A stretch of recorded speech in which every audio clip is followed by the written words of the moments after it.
पिछली वीडियो में हमने कॉम्प्लेक्स नंबर्स के बेसिक्स डिस्कस किए थे। आज कॉम्प्लेक्स नंबर्स की प्रॉब्लम से स्टार्ट कर रहे हैं। फर्स्ट प्रॉब्लम है question number 1। The polar form of the complex number 1 plus i upon 1 minus i is equal to, ये चार ऑप्शन दिए हुए हैं। Option A cos pi by 2 plus i sine pi by 2, option B cos pi by 2 minus i sine pi by 2, C cos pi by 4 plus i sine pi by 4 and D cos pi by 4 minus i sine pi by 4। तो इसमें हमें बताना है कि कौन सा option सही है। तो एक तरह से हमें जो कार्टेशियन फॉर्म है उसमें दो कॉम्प्लेक्स नंबर की रेशो दी हुई है, तो उसको हम लेकर चलते हैं और उसे पोलर में कन्वर्ट करेंगे। 1 प्लस आई अपॉन 1 माइनस आई। तो दो कॉम्प्लेक्स नंबर की रेशो में तरीका होता है कि जो डिनोमिनेटर है उसके कंजुगेट से ऊपर नीचे मल्टीप्लाई कर लेते हैं। डिनोमिनेटर है 1 माइनस आई, इसका कंजुगेट हो जाएगा 1 प्लस आई, तो इससे ऊपर नीचे मल्टीप्लाई कर लेते हैं। So this will be equal to 1 plus i whole square upon नीचे हो जाएगा 1 minus i into 1 plus i. इसको अगर सिंप्लीफाई किया जाए तो ऊपर आएगा हमारा numerator 1 plus i square plus 2i upon नीचे हो जाएगा 1 माइनस आई स्क्वायर। और आई स्क्वायर की वैल्यू चूँकि -1 होती है तो न्यूमरेटर बचेगा 2i और डिनोमिनेटर भी 2 हो जाएगा। 2 से 2 कैंसिल होके ये वैल्यू हमारी हो जाएगी i, और i को लिखा जा सकता है 0 प्लस आई इंटू 1। 0 को हम क्या लिख सकते हैं?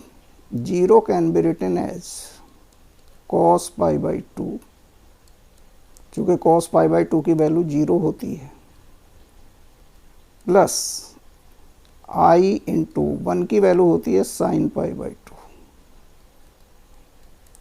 तो ये हमारी पोलर फॉर्म आ गई, cos pi by 2 plus i sine pi by 2। इसलिए इसका आंसर हुआ option A. Answer is option A. Second question है, if the list and largest values of alpha for which the equation z plus alpha into mod z minus 1 plus 2i equal to 0, z belongs to c and i equal to under root -1 has a solution p and q respectively. तो हमें value बतानी है। Then 4 into p square plus q square is equal to, इसकी value क्या होगी ये बताना है। तो इक्वेशन हमें दी हुई है z और अल्फ़ा में। z को हम क्या ले सकते हैं? x प्लस आई वाई, जहाँ x उसका रियल पार्ट और y इमेजिनरी। तो एक तरह से इक्वेशन ये हमारी अल्फ़ा में दी हुई है, और इसके अल्फ़ा की जो मिनिमम वैल्यू है वो है p और मैक्सिमम वैल्यू है q। तो ये दोनों वैल्यू हम निकाल के जो दी हुई एक्सप्रेशन है 4 into p square plus q square उसमें पुट करेंगे। तो हम लेके चलते हैं z plus alpha into mod z minus 1 plus 2i equal to 0, और z को क्या मान लेते हैं? z equal to x plus i y. ये वैल्यू अगर पुट कर ली जाए तो ये क्या इंप्लाई करेगा? This implies x plus i y plus alpha mod x plus i Y minus 1 plus 2i equal to 0। ये क्या इंप्लाई करेगा? दिस इंप्लाइज, पहले रियल पार्ट ले लेते हैं और फिर इमेजिनरी पार्ट। तो रियल पार्ट में क्या हुआ? x प्लस अल्फ़ा इंटू, ये मॉड वैल्यू इसकी हम निकाल लेते हैं, इसको लिखा जा सकता है अंडर रूट रियल पार्ट का स्क्वायर यानी x माइनस 1 का स्क्वायर प्लस इमेजिनरी पार्ट का स्क्वायर यानी y स्क्वायर प्लस इनमें i कॉमन ले लें, y plus 2 this equal to 0। ये क्या इम्प्लाई करेगा? दिस इम्प्लाइज, चूँकि ये एक कॉम्प्लेक्स नंबर है और इसकी वैल्यू 0 है, तो कॉम्प्लेक्स नंबर की वैल्यू अगर 0 होती है तो उसके रियल और इमेजिनरी पार्ट दोनों सेपरेटली 0 होते हैं। तो पहले हम इमेजिनरी पार्ट को लेकर चलें। इमेजिनरी पार्ट क्या इम्प्लाई कर रहा है? This implies y equal to -2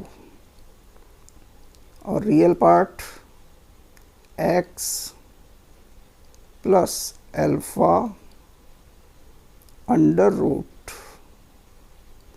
इसको अगर खोल दिया जाए तो ये आएगा x square minus 2x plus 1, y की जगह हम -2 रख सकते हैं, ये है y स्क्वायर इसलिए ये हो जाएगा प्लस का 4 दिस इक्वल टू 0।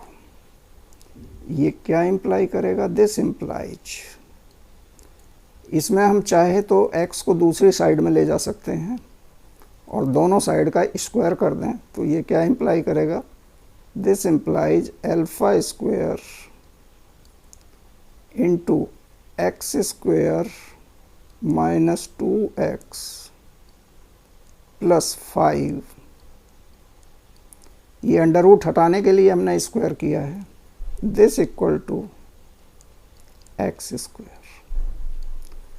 अब सारी टर्म्स एक तरफ ले आएँ तो ये x में क्वाड्रेटिक हो जाएगी, और क्वाड्रेटिक होने का मतलब ये है कि ये क्या इम्प्लाई करेगा?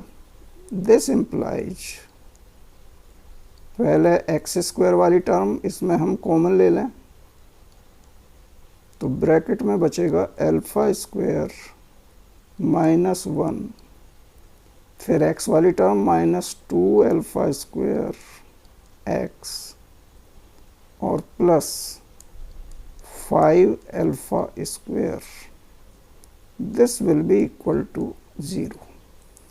अब ये x में क्वाड्रेटिक आ गई और x चूँकि रियल है तो क्वाड्रेटिक इक्वेशन के जो रूट्स हैं वो रियल कब होते हैं? अगर ax square plus bx plus c equal to 0 है तो b square minus 4ac greater than equal to 0 होना चाहिए। तो इससे ये क्या इम्प्लाई करेगा? This implies 4 alpha square minus 4 into alpha square minus 1 into 5 alpha square, तो ये कुल मिला के कितना हो जाएगा?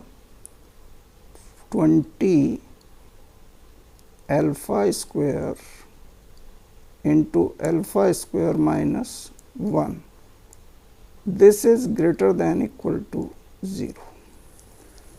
4 इसमें कॉमन लिया जा सकता है, वो 0 में चला जाएगा, और अल्फ़ा स्क्वायर भी हम कॉमन ले सकते हैं। तो ये एक तरह से क्या इम्प्लाई करेगा? This implies alpha square common, पहली टर्म बचेगी 1, ये अल्फ़ा की पावर 4 था ऊपर, ये इसको करेक्ट कर लेते हैं, दिस इज अल्फ़ा की पावर 4। अल्फ़ा की पावर 2 को हमने कॉमन लिया तो यहाँ से क्या बचेगा? 4 तो हमारा उधर चला गया है 0 में, तो पहली टर्म बचेगी अल्फ़ा स्क्वायर और यहाँ से बचेगी माइनस का 5 अल्फ़ा स्क्वायर, तो कुल मिला के दोनों कंबाइंड होकर हो जाएंगे माइनस का 4 alpha square.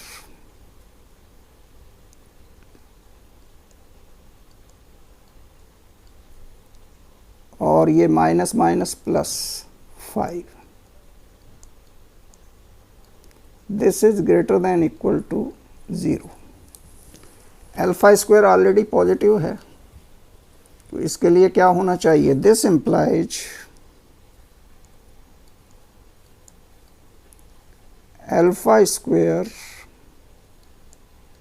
Should be less than equal to 5/4 और ये क्या इम्प्लाई करेगा, this implies -√5/2 less than equal to alpha less than equal to √5/2।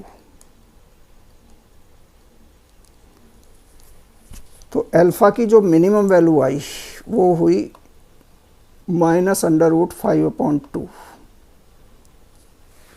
तो अल्फा मिनिमम ये क्या इम्प्लाई करेगा, दिस इम्प्लाइज अल्फा मिनिमम जो हमारा पी है, this equal to -√5/2 and alpha maximum जो हमारा क्यू है वो हुआ √5/2। अब हम दी हुई एक्सप्रेशन लेकर चलते हैं, 4 × p² + q²। This will be equal to 4 × 5/4 + 5/4 और इसको सिंप्लीफाई करें तो ये हो जाएगा 10। तो जो दी हुई एक्सप्रेशन है उसका आंसर 10 आएगा। आज की वीडियो में यही 2 प्रॉब्लम रखते हैं। इसको लाइक कीजिएगा, शेयर कीजिएगा और अगर चैनल सब्सक्राइब नहीं किया हो तो उसको सब्सक्राइब कीजिएगा। Thank you.